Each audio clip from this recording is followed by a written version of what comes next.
is located in Norfolk, Tasmania, approximately 30 minutes from Hobart. Willowcourt Court is one of the oldest mental institutions in the Southern Hemisphere, dating back to the 1830s. Willowcourt Court complex covers approximately 14 hectares and currently has about 22 buildings on site. This video will be focusing on one section of the Willowcourt Court complex, known as the Oval Precinct.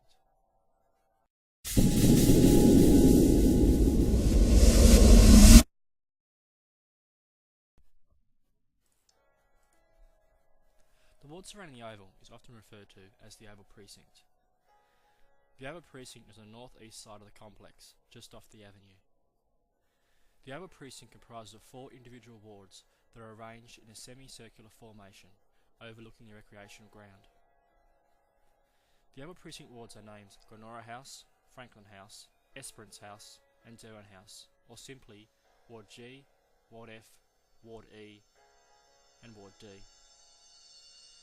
These wards were all designed using the pavilion system of asylum design to allow for division and supervision. Over the years, there was a varied mix of patients accommodated in the Oval Precinct, from all ages, sexes, disability, and capacity.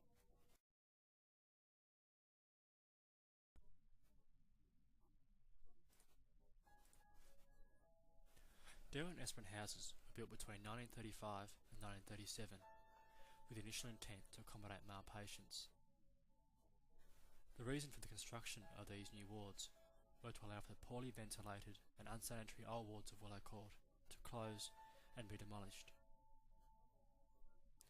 In June 1937, Premier Ogilvie officially declared these 2 wards opened. The plaque from that day still stands above the front entrance of Esperance House.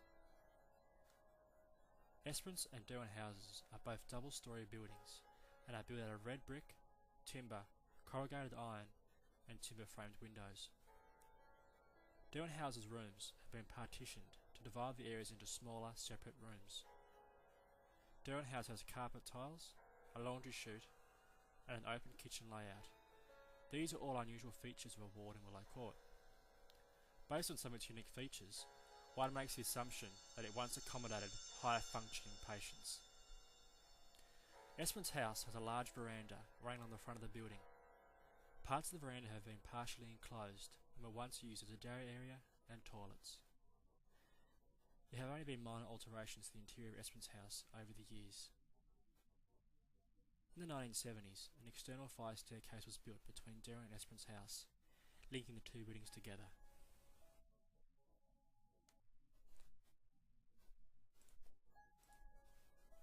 The other 2 buildings in the Oval Precinct are Glenora and Franklin House. These wards were completed in approximately 1938. Both Glenora and Franklin House are near identical in design and are single-storey buildings with roof landings. Glenora and Franklin House are configured in a letter H pattern, with a central supervision room known as the tram in the middle, and cells, bathrooms and kitchens located on either side. Both buildings had the veranda replaced with brick additions during the 1970s. The front yards of the Oval wards are fenced off by a hand-built red fence that separates each ward. Glenora and Franklin used to have children's play equipment in the front of their yards.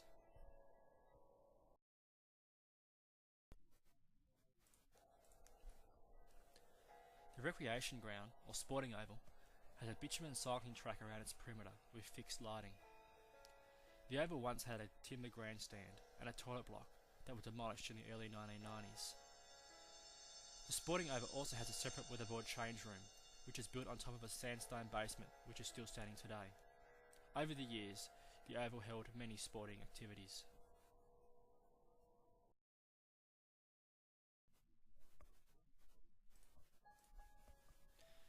During the mid-1990s, many Willowcourt Court's wards were in the process of closing down due to deinstitutionalisation, and patients were gradually moved out into group homes as part of community integration.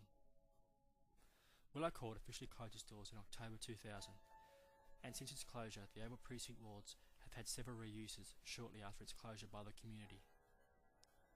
Over the past 5 years, however, these wards have been left abandoned and only frequented by ghost hunters, copper thieves, and vandals.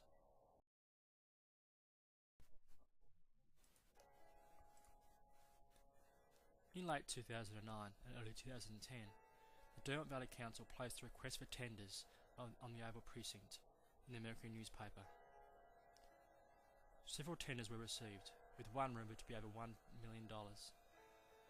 No tenders were successful, meaning the Oval Precinct will stay as it is for the time being.